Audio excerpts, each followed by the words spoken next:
जिथं संपूर्ण जग जानेवारीला नववर्ष साजरं करतं, तिथं आपण मात्र गुढीपाडव्यालाच का साजरं करतो?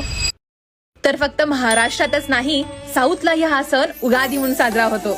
युग म्हणजे काळ आणि आधी म्हणजे सुरुवात, म्हणजेच काळाची सुरुवात. हिंदू पुराणानुसार ब्रह्मदेवाने सृष्टीची निर्मिती या दिवशी केली होती.